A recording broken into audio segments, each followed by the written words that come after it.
One, we're now recording. So everybody, welcome. I'm Eric Rohr. I'm the owner of Assisting Hands here in Richmond, Virginia. Welcome to our dementia workshop. This is understanding and responding to dementia-related behaviors. It's actually one of my favorite workshops that we do. I think it's full of a lot of really practical advice on how to, provide care for people that are living with dementia. Go ahead and Cathy, go to our next slide. So this is the 5th workshop that we're doing in a series. We're calling it our Second Thursday series. We're teaming up with Brookdale, located in Midlothian, Virginia. They're an assisted living community as well. They have a memory care community. Brooke Brockdorf would normally be on this with us. She had something come up at the last minute that's preventing her from joining us today. But Brookdale is a wonderful community. And like I said, they have a memory care wing that's just absolutely outstanding. And they follow a lot of these techniques that Cathy's going to be talking about in this workshop and our other workshops. So we have 2 more in the series. We're doing them on the 2nd Thursday of every month. And then Brooke and I have talked about it. We'll probably just start back over. There seems to be a lot of interest in these. And so there's no reason not to keep them going. As I've mentioned before, we're going to put all these on our YouTube channel. The first 4 are already out there. I'll provide a link to the Assisting Hands Richmond YouTube channel for you guys if you missed any of the previous ones. And I will email out a link for this workshop to everybody who registered. And if anybody's interested in actually getting a copy of the presentation slides that you see on the screen, I'll be happy to provide those via Dropbox to you as well. They're just it's too big to email out. So with that, let's go ahead. I want to introduce Cathy Hamlin. So Cathy Hamlin is my executive administrator. She has lots of 3-letter initials after her name, which to me says she's very qualified. She's also a fellow Blue Devil. Both Cathy and I went to Duke University. We did not know each other at Duke, but we did connect many years later. And it keeps things civil in our office during basketball, so we don't fight. But she, most importantly for this material, is a certified dementia coach who's been certified by the Teepa Snow organization, which is the positive approach to care. And anybody who's familiar with dementia education awareness probably have heard of Teepa Snow. She's phenomenal. And Cathy actually knows her personally, and she's from the same small town Cathy's from. And Cathy really enjoys developing these specific workshops from her training from Teepa Snow and her own experience. I will say real quickly, dementia is a subject that's near and dear to my heart. My sister had been diagnosed with early onset dementia, and just understanding this positive approach to care has helped me with my relationship with my sister and how I interact with her and how I view her behaviors and the like. So hopefully people can get something on both a personal and professional level out of this. And with that, I'm going to turn it over to Cathy. And like I said, put questions in the chat and we'll handle it from there. Thanks. Thank you, Eric, and everyone else for joining us today. We are going to talk about what our workshop goals hopefully will be. By the end of today's program, you'll be able to identify common triggers for behaviors associated with dementia, explain the 4-step process for assessing and identifying these challenging behaviors, list strategies to address challenging dementia-related behaviors, and then to be able to identify some resources that can help you and your families as we travel through this journey. Eric, I believe you had a poll question at this point.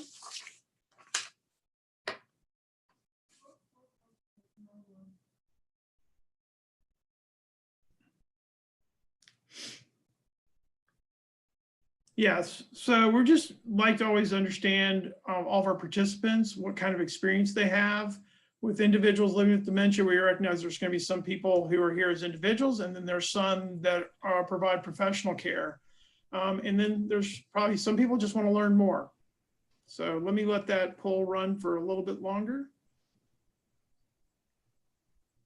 Right now, it looks like it's pretty even between individuals as well as professionals, maybe slightly more, maybe about 2/3 of the people on this are professionals.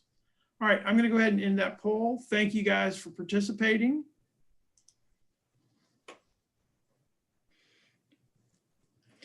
Okay, dementia behaviors are generally triggered by something that has happened. There's several triggers of behavioral changes that everyone needs to be aware of. Are they in pain or discomfort? Has there been overstimulation or boredom, fear, frustrations, unfamiliar surroundings, and complicated tasks that used to be simple? Some of the things that you will see coming out of these triggers will be anxiety, agitation, confusion or suspicion, aggression, repetition, and wandering.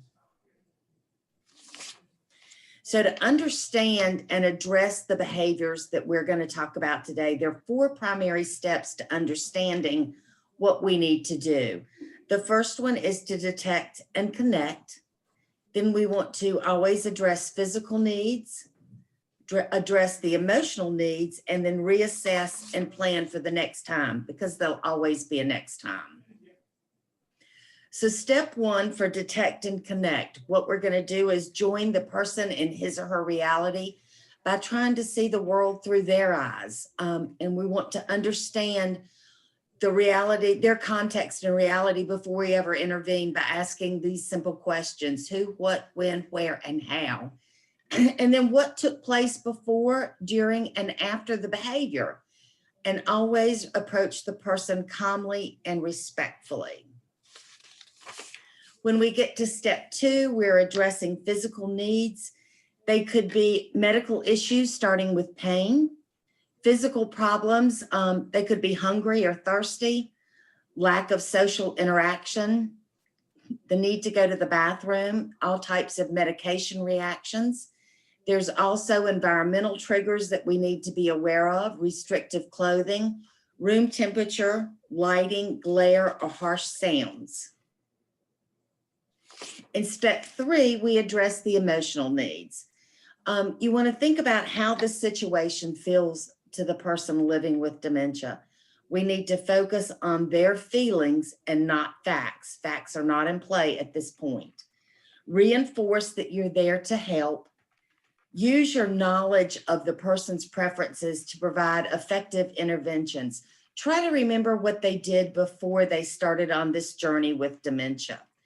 And then try to redirect energy into a much more soothing activity. Step 4 is to reassess and plan for the next time. So the first thing we do is go back to detecting and connecting. What did we learn there? What did we learn when we joined the person's reality? What went well? What did not go well? How we can make adjustments. And then we need to create an intervention plan that includes who can help with this assessment and intervention, what to try next, and in what order, and what to do when the situation escalates. So when we are applying the 4-step process today, we're going to look at several things. We're going to have behavior identification. We're going to have little scenarios for each of the behaviors, and then we'll apply the 4-step process to each behavior with detecting and connecting, addressing physical needs, addressing emotional needs, reassessing, and plan for the next time. You'll see these 4 steps often throughout this presentation. Our first behavior is anxiety or agitation. Restlessness, pacing, distress, or over-reliance on caregivers are all things that come with anxiety and agitation. So let me start with our little scenario here. We have Anne, who is a 75-year-old woman with Alzheimer's disease, pacing the hallways at her house in the evenings, always saying, I need to go, I need to go. She would not stop walking, even for meals. Her family would give her sandwiches to eat while she was walking. Even though she used a cane, she was getting blisters on her feet and had lost weight from not eating. Her family could ask her Anne to sit down, but as soon as she sat, she would immediately get up and start pacing again. A little note to remember is that Anne had worked for 40 years as a nurse on the night shift, and her agitation begins every evening. Her shoes are worn and she appeared to be in pain as she walked. So the first step, we're going to detect and connect. So we see that her pacing starts in the evening. Is she sundowning? That's a very good possibility. We want to ask Anne where she needs to go and offer to help her get there. She may be saying, I need to go home. I need to go home. And you can say, okay, yes, we can do that, but it's time for dinner. So why don't we eat first? Try to redirect. We want to address her physical needs. Anne appears to be in pain as she walks. Are her shoes comfortable and in good shape? We need to check inside her shoe for things that could hurt. Rocks, is the tongue of the shoe pulled out appropriately and are the laces tied correctly? Is Anne getting enough exercise during the day? A regular exercise routine can disperse with all of this extra energy, making it easier to control the nighttime pacing. You might want to offer to go on walks outside, go to the parks, gardens. In bad weather, you can always go to the mall, but do something during the day to get some of this excess energy out. Anne is also showing visible signs of weight loss. Make sure that you keep healthy snacks available and offer frequently along with fluids. And understand that finger foods are okay. We also then want to address Anne's emotional needs. We acknowledge that we understand Anne's feelings and the need to go. We want to make her feel more comfortable. So as we acknowledge her feelings, provide reassurance, companionship, and offer to engage in soothing activities. You might want to look at photo books or adult coloring books, anything that can soothe the soul. Engage in a conversation about Anne's nursing days, helping her to remember her years of helping others. Who was her favorite patient to work with? What were the doctors like? Who was her favorite? And what type of nursing did she enjoy? Was she more happy in pediatrics, geriatrics, surgery, those types of things? Let her talk. These will be good things for her to get it out. And also it'll help you learn more about what went on in Anne's earlier life. Then step 4 is reassess and plan for the next time. We have to assume that there will always be anxiety and agitation as the disease progresses. Maintain regular routines, including exercise and meal times. Changes in schedules can cause extreme disappointment, frustration, and fear. We also want to avoid extreme social situations, being left alone for long periods of time, or becoming overwhelmed by being around too many people at one time. Also, keep in mind that noisy, poorly lit, or improperly heated areas can also cause increased agitation. Eric, do we have a poll question here?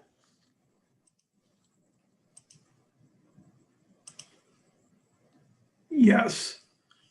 So we're just curious to, has anyone here experienced a situation where the person living with dementia has exhibited anxiety or agitation? Looks like we have lots of people that have experienced this.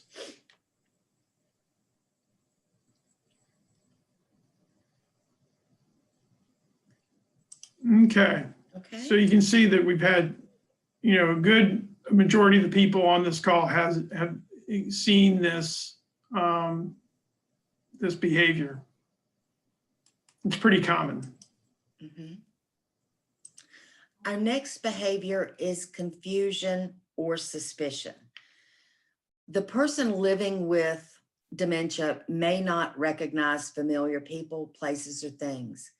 They often forget relationships or names for people and common items. This confusion often results in the person suspecting others of theft, infidelity, or other improper behaviors. So let's take a look at this scenario. When Anne's family comes to visit and the evening begins, she becomes very suspicious that people are trying to get into her house and are watching her through her big picture windows. She becomes suspicious of her family for not making the people go away and that they all must be in cahoots with each other. So she's very confused and she's getting suspicious. We want to, again, we're going to detect and connect. Is Anne reacting to someone in the present or something imagined or something that happened in her past? We need to reassure Anne and check the environment for potential sources of the confusion.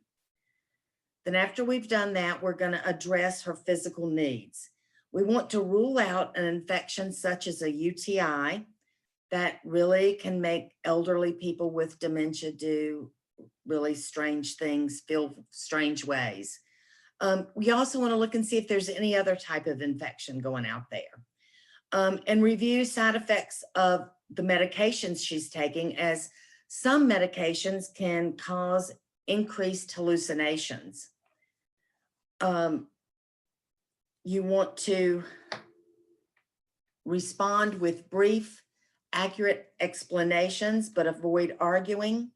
And keep in mind that lack of sleep, poor eating habits can also cause agitation and confusion as well. Then we're going to address the emotional needs. So briefly acknowledge Anne's feelings and let her know that you understand and will take care of the situation. Agree, validate, and apologize as needed, remembering that you have entered her reality.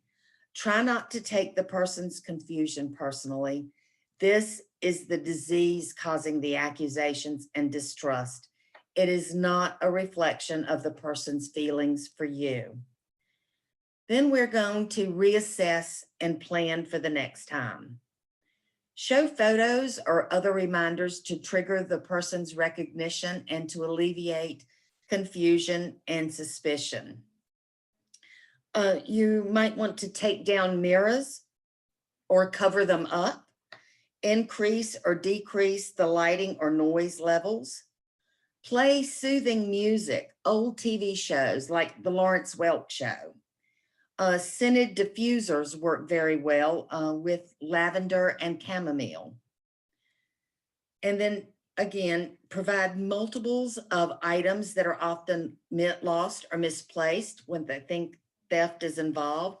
We're usually looking for glasses, keys, slippers, pens, paper, things like that.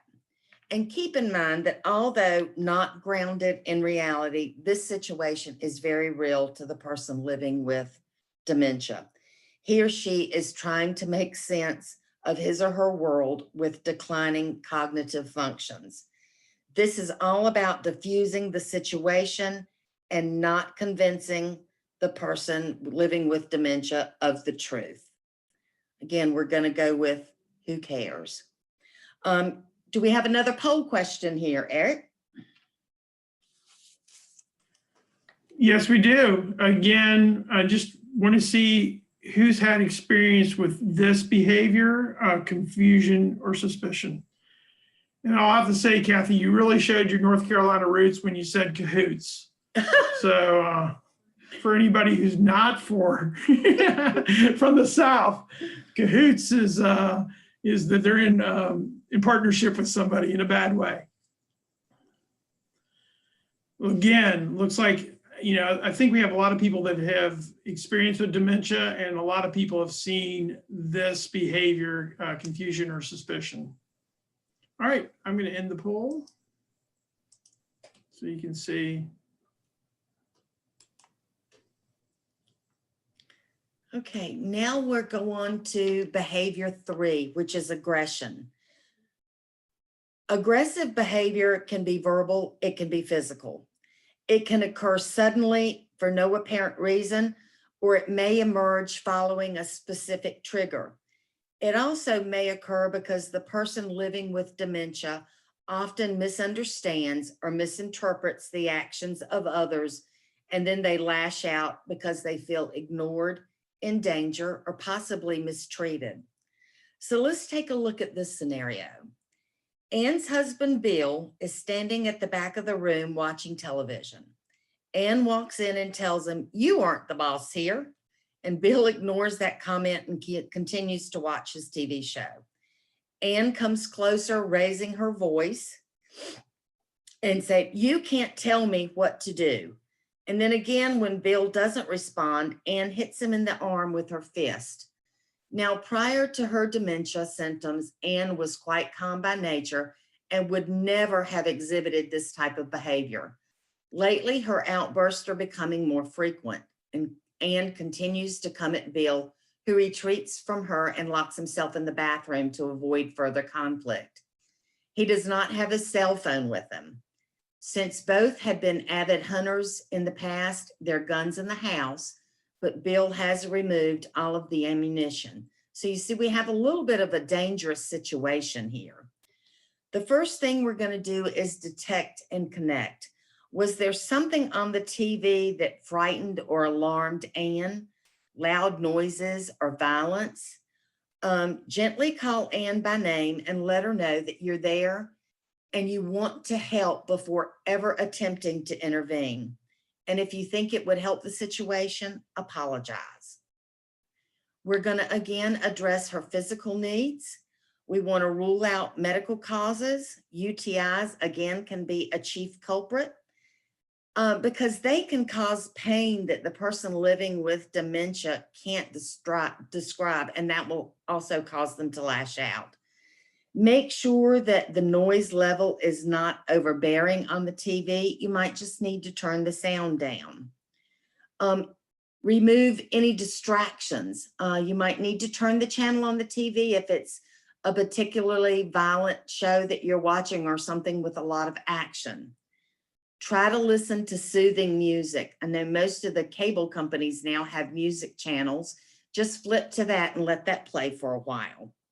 But always remember, safety first for everyone involved. And another cause of frustration they're also not able to do tasks that were once easy. They can't fix broken things.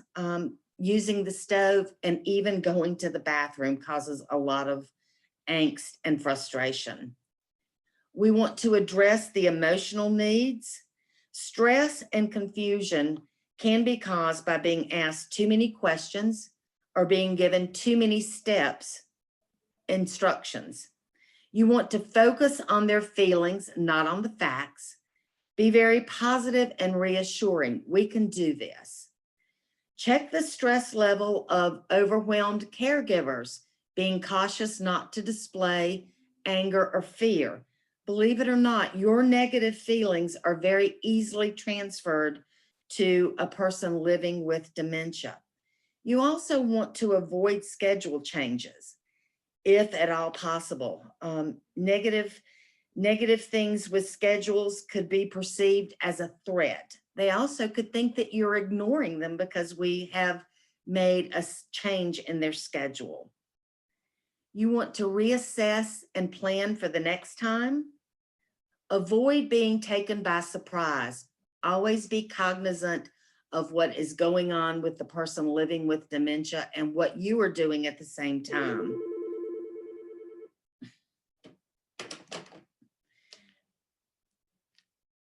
Excuse me, I'm sorry.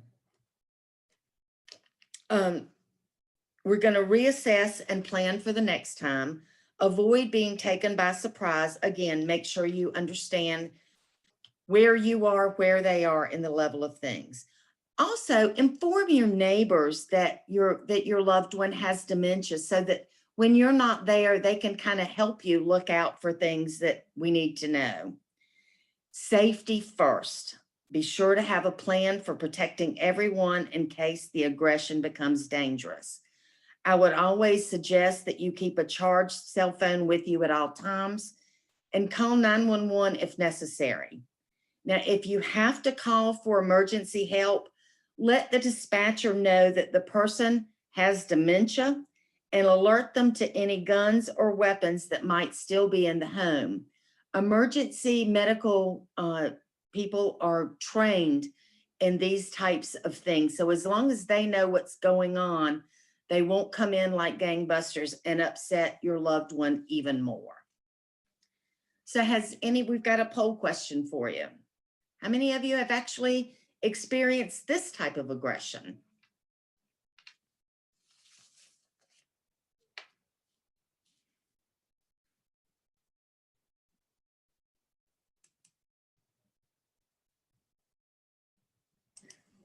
So it looks like coming in, still a lot of people have, not quite as many this time for here, and I'll share the results. So quite a few people, but this isn't a behavior that people have seen quite as much as the other two that we've already highlighted. Okay. All right.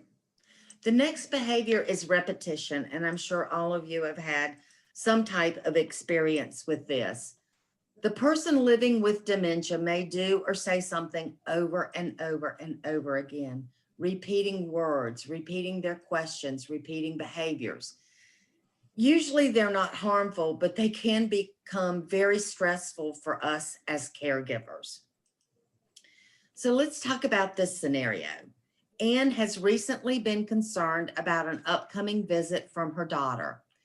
Though her daughter Katie is not scheduled to visit for another 2 weeks, Anne has begun to repeatedly ask her husband Bill when Katie's coming.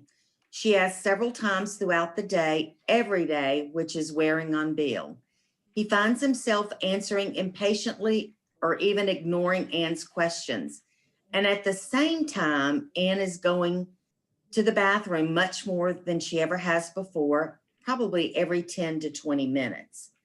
So we're going to detect and connect by staying calm and be patient.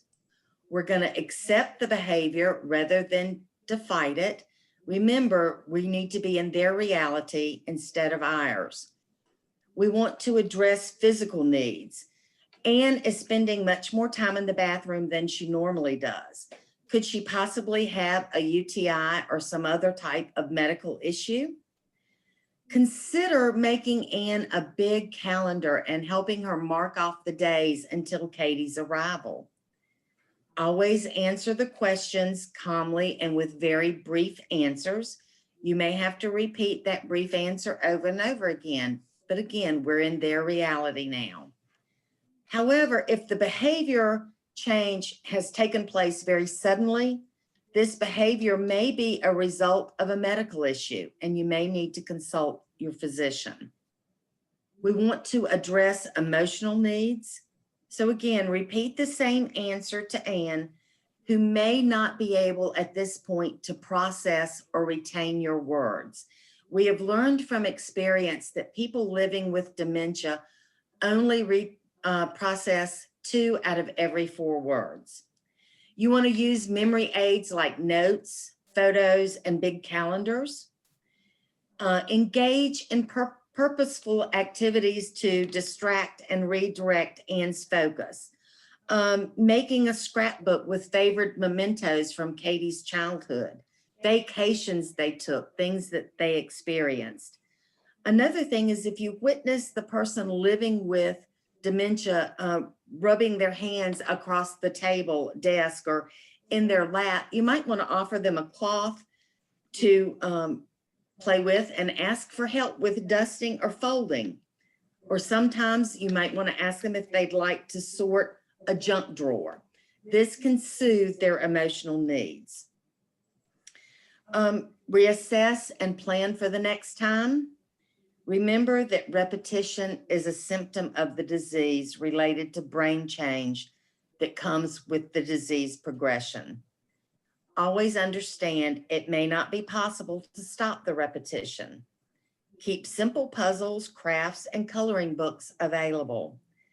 If their actions are not harmful to themselves or to others, don't worry about it. Just find a place to work around it.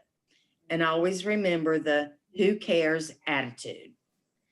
Repetition is generally not going to hurt anyone, but again, keep an eye out on the situation, where you are, and what's happening at that particular time.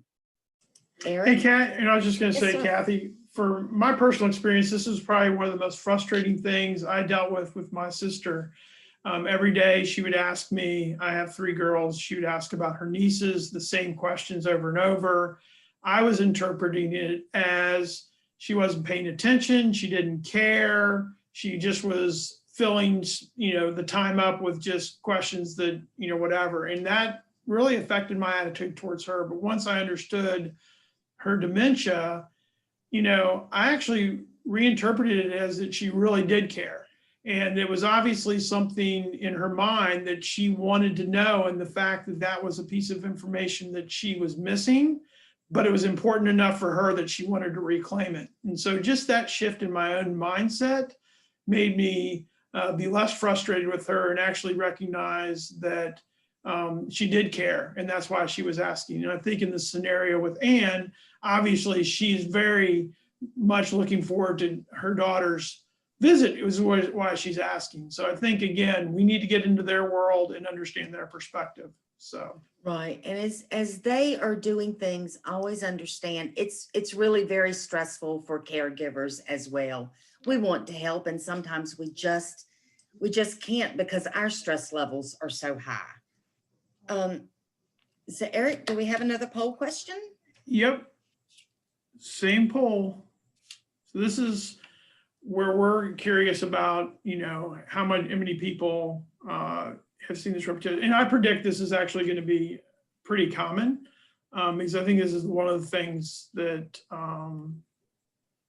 is probably one of the early warning signs of dementia. So where I think aggression may be a little bit later stages of dementia. And I don't know, Kathy, is that true? I'm just kind of saying that. It really depends on the type of dementia that they are dealing with.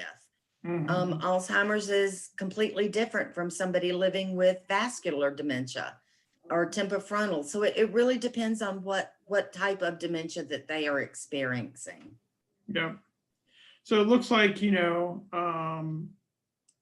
about 90% of the people who responded have seen repetition. So anyway. Okay. Great. Our fifth behavior, and one that is most concerning to me, is wandering. Wandering and getting lost are common things among people living with dementia.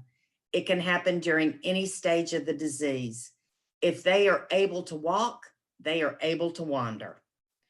So let's talk about Anne and Bill again. They spent the early years of their marriage in North Carolina. They moved out of the state into their current home 30 years ago, but Anne is constantly asking to visit North Carolina. She frequently leaves the house in the morning while Bill is in the shower and states, "I'm going home to North Carolina." She has been found by neighbors on many occasions at their church, on neighborhood streets, and at one time at a very busy intersection near their home. Their daughter, Katie, is worried about potential injury. Bill is also worried and is at a loss about what to do. Bill is very logical and trying to explain to Anne all the reasons they can't go to North Carolina, even though he realizes that this approach is just not working. This approach also tends to make Anne more angry, and the wandering starts to increase because you're telling her she can't do something that she really wants to do, when it's probably easier to say, okay, but can we do it at a later time? So again, we're going to detect and connect. We want to understand that long-term memories may be affecting the behavior. Is Anne trying to go to work? Is she trying to run errands? Does she want to visit friends? Accept what she says about the wandering as being goal-directed. She could be following past routines. She could be going to work, going to church, or again, running errands. So then after we do that, we want to address her physical needs. Look for pain first, as sometimes wandering begins as an attempt to move away from the pain. but it could also indicate a desire to get away from something or someone unpleasant. So, have there been any changes in her routine or the daily exercise? Offer to go on walks or take a drive. Make sure that Anne is not responding to an unmet need. Is she hungry? Is she thirsty? Does she need to go to the bathroom? Try to engage the person in a calming activity like folding washcloths, sorting colored clothes, just to prepare for the trip. We also want to examine her emotional needs. We want to provide reassurance that he or she is safe and that you're together. Offer to help Anne get safely to where she would like to go, or offer to take her later. And again, you might say, okay, yes, we can go, but it's time for dinner. Should we eat first? And then go ahead and distract that way. We also want to reassess and plan for the next time. When someone starts wandering, there is always going to be a next time. So you might want to create an environment for safe wandering, like an enclosed garden. I think most of us might have enclosed backyards where we could set up a little garden walking space, make a little walking path with mulch, anything like that where she can get out and walk. She's getting fresh air, but you don't have to worry about her leaving, falling, anything of those sorts. Make changes to the person's physical surroundings to camouflage them. You can always place dark mats in front of doors, and that makes it appear like there's holes, and they'll try to avoid them. You can paint the doors the same color as the walls. They won't notice. Place washcloths or clothing on the doorknob so that they can disguise them. Keep your doors locked with locks high enough that they can't be reached by the person living with dementia. You might want to consider a community day program to provide supervised activities. There are a lot of adult daycares out there that you can get into a regular schedule with, and there are also some that offer emergency respite services. So daycares are a good program. Another thing that I would suggest when it comes to wandering is look into GPS tracking services that can send electronic alerts with his or her location. We offer here at Assisting Hands one called the Help Alert. It has a GPS.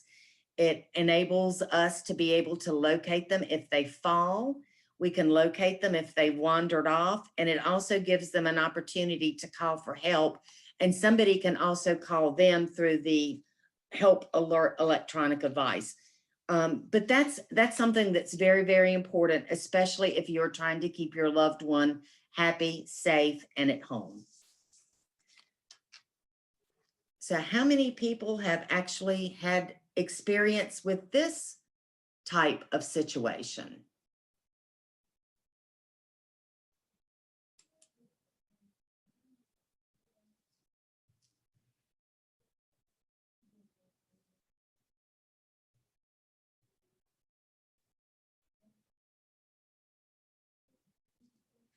Okay, Now we're looking. not as many people on this one, but still quite a few. Cathy, and we just got a question, and I think since we're talking about that, Sabrina, feel free to take yourself off mute, but Sabrina says this distraction technique will not work with my 84-year-old dad. He is very persistent about getting his way. I don't know if there's, Sabrina, if you want to expand upon that, or Cathy, if you have any advice for Sabrina on that. Okay, I'm sorry. What's going, he's still trying to be very independent, but he's wandering. Is that what I'm hearing? Well, the situation is that, we live in Chicago. It's very cold out, and we have a shutdown going on, and his doctors told him not to drive. And every night he wants to take the car out and go drive. And when we tell him, if we try to distract him, let's do something else, his mind is getting out the door to drive. He just wants to leave. And he used to drive a lot. He used to go for drives all the time when he was younger. And, you know, if we try to distract him, he's not forgetting his want to go drive. Did his doctor tell him he can no longer drive because he's just not Yes, and he safe? believes that we've put the doctor up to it to tell him that. Okay. One of the things that you might want to try is taking him for a ride, letting you drive. Just tell him, yeah, that's a good idea, but can I drive? I haven't taken you around in a while. And then maybe go out somewhere outside of the city where you do have a little room. And if he's really insistent that he needs to drive, just get somewhere away from people, away from other cars. Mhm. And it probably wouldn't hurt to let him drive for 5 or 10 minutes, but just you be very cautious and make sure that you both are safe and that he's safe and he's doing all the things that he can. But someone who was this fiercely independent before they got the disease, it's very, very difficult for them to accept things that they can no longer do. Yeah. They do feel like you are telling them stories or you've told other people to tell them that they can't do something. They don't believe it. And I actually had one person tell me not too long ago, when I get senile, you can tell me what to do. Well, she already has dementia. And I'm like, okay.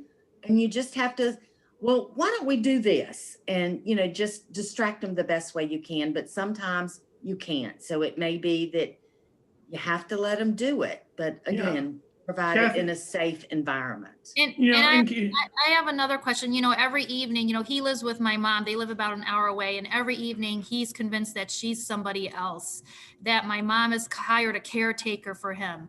So when he's calling to talk to me, this person, should I just agree with him and say, yes, this is someone else living with you? And, it hurts my mom because because he keeps accusing her of it and she's denying it.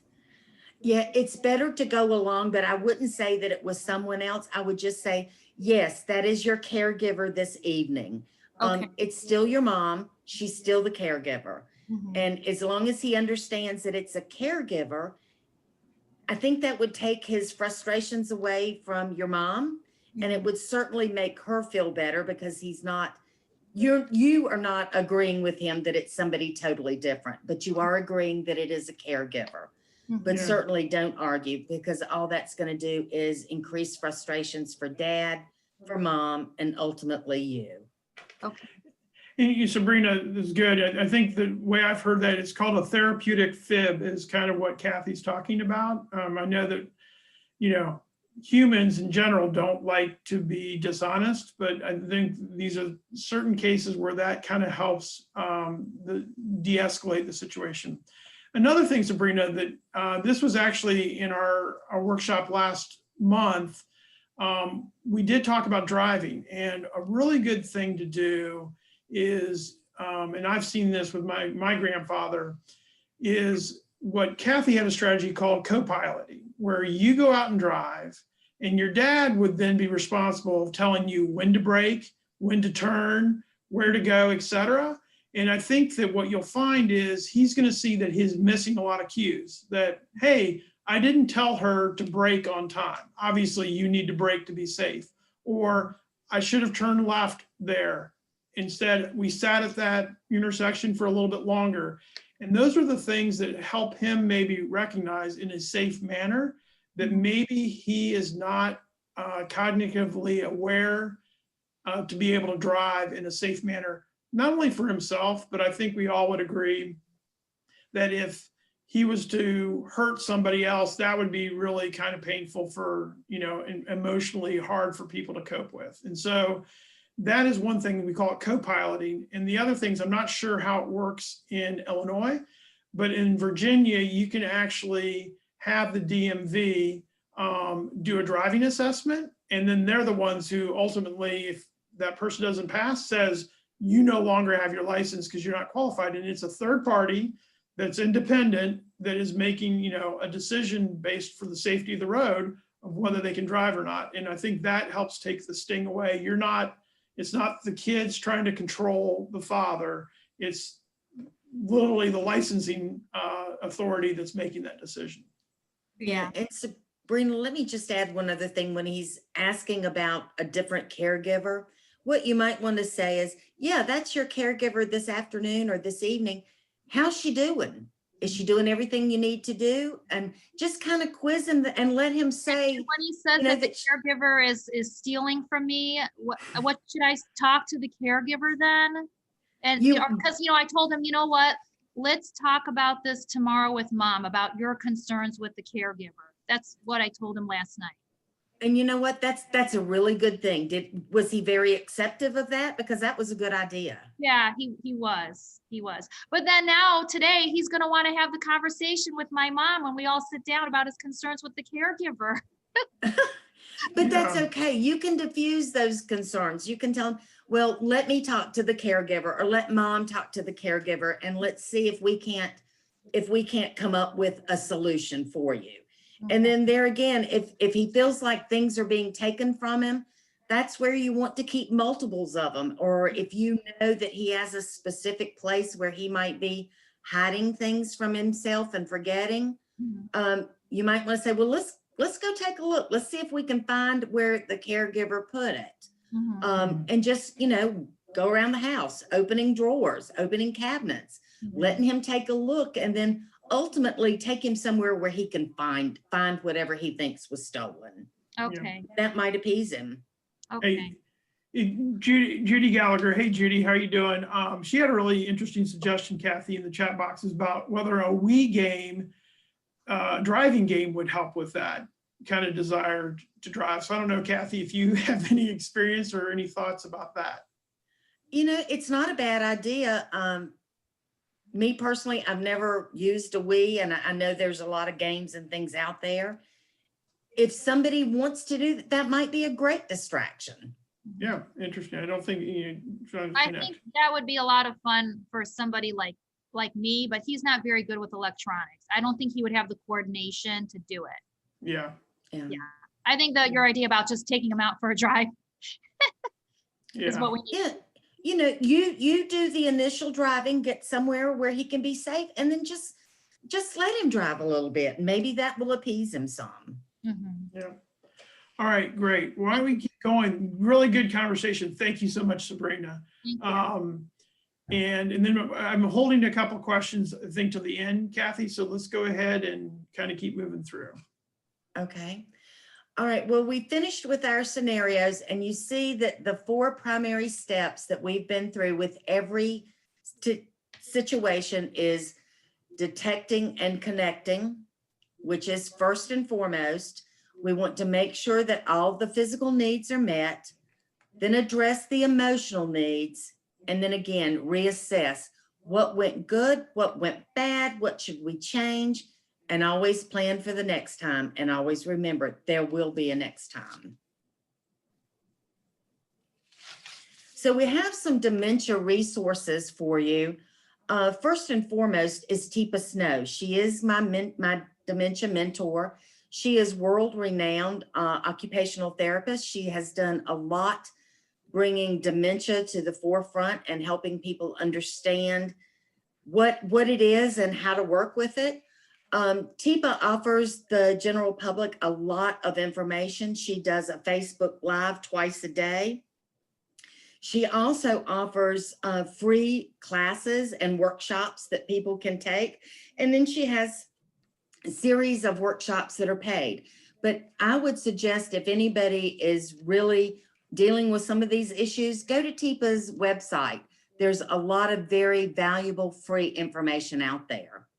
Another place that I strongly recommend is DARS, or the Virginia Department for Aging and Rehabilitative Services. They have a lot of ideas on where you can go and what you can do and things that can help. George Worthington is their contact there. He has always maintained an open door policy. He's always available. He is a great person to talk to. Then we have AARP of Virginia. This would be the main branch. They do have some things that I have found interesting and available for the general public.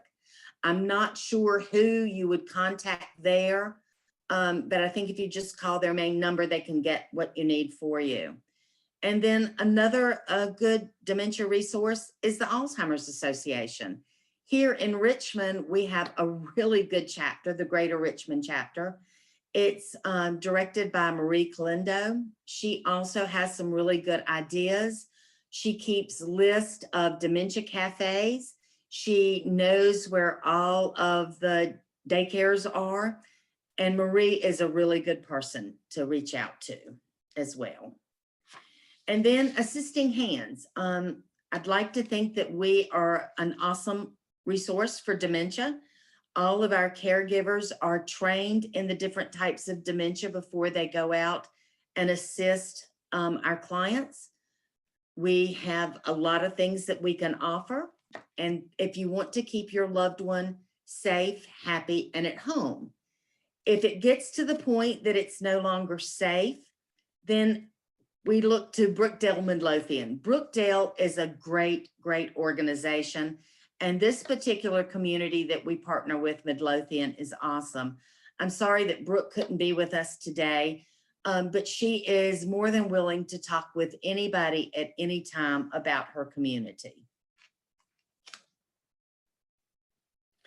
Now, do we have, oh, I skipped one, I'm sorry.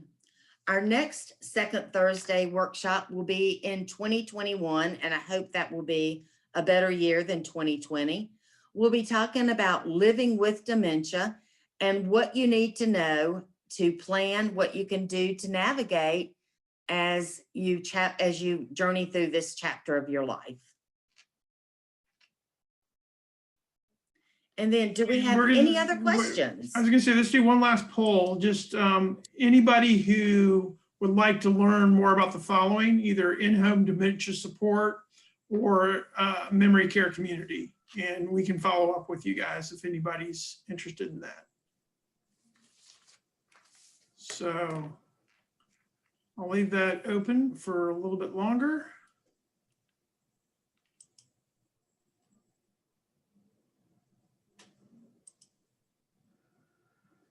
All right. Looks like, yep, people are coming in. And I'll leave that open. Why don't we go ahead and questions? I'm going to read a couple. So we have one from Nicola. Hey, Nicola, how are you doing? So this is going back to the aggression behavior, Cathy. She said, Nicola said, I'm curious, do you know what would happen when the emergency services arrive? What would they, how would they deal with the situation? Well, one of the things that you want to prevent is them coming in armed and just coming in like gangbusters.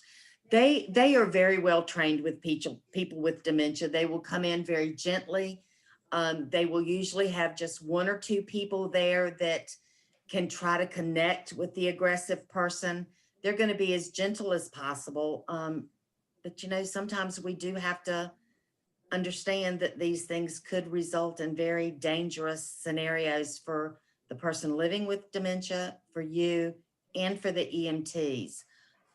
It just depends on how they were trained as to what really they would do. But I can tell you here in the Richmond area, they are trained in handling all different types of dementia. They do go in with just one or two people. They may have others with them, but the person living with dementia is only going to see one or two. They're going to be very gentle and they're going to try to talk them down before they do anything else.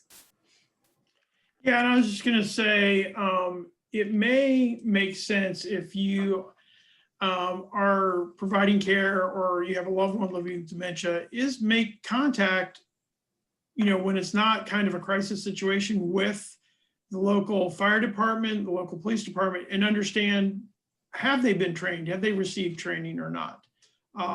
And so I think that's, you know, important just to kind of know, kind of as a preemptive planning stage. I do know there's a gentleman in the Richmond area by the name of Tim Sutton, who is a police officer who's incredible with dementia training. And so I do know that there are some of those resources in the Richmond area. Yeah. All right. Another, I think it was a really good question from Francie. She asked, how do you shift from working with dementia in kind of doing a shift worker. So this is someone who professionally is providing care for dementia to taking care of a family member with dementia in your own home. Kind of talk about a little bit, that's kind of an interesting question. I don't think I've ever thought about that. Is there some things you need to do slightly differently or not? Well, that's some of the things that we do here. And I would say one thing that you definitely need to do is to limit the number of caregivers down to maybe 2 or 3, depending on how much care this person is receiving. The more people coming in to take care of them, the more distraught they're going to become, the more confused they're going to become, and eventually they're going to shut down. They're not going to let anybody help them. I think sometimes it's easier if you have 2 caregivers working together, maybe for half a shift, just so that they get to know each other and the person that they're caring for can see them interacting with them all together. It's another good thing to have the caregiver coming in to take over. Just have them come in a few minutes early and talk with the one leaving. What happened today? What did you do about it? What should I expect tonight or later this afternoon? What types of things did they do during the day? What did they eat? Anything that could, that could help the one coming on board deal with their shift. But I wouldn't bring a lot of people in there. Again, I would limit it to 2 or 3 people, 3 at the most. Yeah. Okay. Then we got a couple of questions about caregiver support and kind of support groups, and then kind of how do we take care of the caregivers, I think is kind of the general theme of that question. Caregiver stress is a huge factor in caring for anyone, especially those with dementia. I will tell you that we are going to be having a series of caregiver workshops later in 2021. But for right now, Teepa Snow has got a great program going for caregiver stress reduction. I would go on her website. She's got a series of like 5 different weeks where she discusses these topics. Each caregiver is going to deal with their stress in their own way. But I think what I tell my caregivers to do is if they get to the point that they're just so frustrated, it's just say, I need to take a break, go outside, take a walk, go to the bathroom, wash your face, go get something to drink, but get away from the situation for 5 to 10 minutes and let yourself calm down before you go back and deal with it. Because again, the more stressed you are, the more stressed you're going to make the person living with dementia. They're going to feel it and they're going to react to it. Yeah, I was going to say, contacting the Alzheimer's Association, obviously Alzheimer's is the most common form of dementia, but Alzheimer's is just good in general with Dementia Resources. And they can also put people in contact with local support groups. I think Cathy, in your last workshop talking about, just talk about it. And I think people find if they talk to somebody else and they realize that they're going through the same thing, they don't feel isolated. And then what Right. Cathy was saying about respite, we find we provide care for people with dementia and we don't provide it like ongoing. What we're doing is literally coming in to provide respite care, which is basically allowing the caregiver to get out of that very intense situation and just feel normal for a little while. And for them not to feel guilty that they're abandoning their loved one without any care. And so, asking for help, taking respite, talking to other people there should be no stigma attached to that. So reach out to your local Alzheimer's chapter. I know we put the information up for here locally for Richmond, but Alzheimer's associations everywhere, they're going to have resources for caregiver support groups.